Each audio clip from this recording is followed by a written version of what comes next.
ഇന്നത്തെ പ്രത്യേകത അറിയോ? ഇന്നലെ 9/1/2020 പ്രത്യേകത അറിയോ? എന്താ അറിയോ? നമ്മളെ പ്രവാസ ദിനം അല്ലെ? അപ്പൊ നിങ്ങള് പേരെന്താ? ബഷീർ. നാട്ടിലൂടെ? നാട്ടില് മണ്ണാർക്കാട്. നിങ്ങളോ? കോഴിക്കോടാ. എത്ര വർഷമായി പ്രവാസിയായിട്ട്? 15 വർഷമായി. 15 വർഷമായി. നിങ്ങളോ? 23 വർഷമായി. 23 വർഷമായി.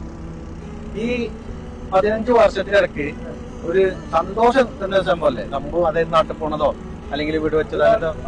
അത് നാട്ടിൽ പോകുമ്പോ സന്തോഷം, പിന്നെ വീട് വെച്ച് കാര്യങ്ങള് അത്യാവശ്യം, പിന്നെ സാമ്പത്തികമൊക്കെ ആയിട്ട് ഹാപ്പിയാണ്, സന്തോഷാണ്, റാഹത്താണ്.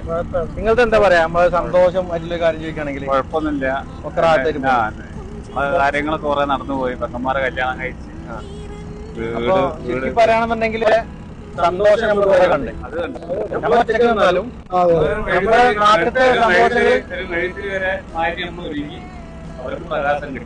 അതെ അതെ, അൽഹംദുലില്ലാ അല്ലേ? നമ്മളെല്ലാവരും ഹാപ്പി അല്ലേ? ഞാൻ ഓൾസോ പ്രവാസിയാണ്. പുതിയ പ്രവാസി ചെക്കന്മാരിപ്പോ കുറെ നാട്ടിൽ വരുന്നുണ്ട്. എന്താ പറയാ നിങ്ങൾക്ക് കണ്ടത്? ഒന്ന് ഓർക്കണ പറഞ്ഞു. വിദ്യാഭ്യാസം ഇല്ലാത്തവരെ കയ്യൊന്നും വരാക്കുക, പഠിച്ച് നല്ല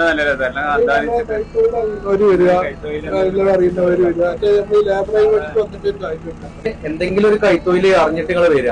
അല്ലെങ്കിൽ ഇവിടെ സത്യത്തില് വന്നു കഴിഞ്ഞാല് നമ്മള് നാട്ടിൽ നിന്ന് വിചാരിക്കണ മാതിരി പിന്നെ ആ പ്രവാസം അവിടെ ചെന്നാല് അത് ഇതൊന്നും പറഞ്ഞു വരാതൊക്കെ. അതെ അതെ അതെ. അപ്പൊ മാക്സിമം എന്തെങ്കിലും കൈത്തൊഴിൽ പഠിച്ചിട്ട് വരാൻ വേണ്ടി നോക്കി. നമ്മളെ കാക്കാരെ ഏതായാലും നമ്മളെല്ലാം സപ്പോർട്ട് ചെയ്തിരിക്കണ്. വീഡിയോ മാക്സിമം ഷെയർ ചെയ്തിട്ട് അടുത്ത വീഡിയോ കാണാം.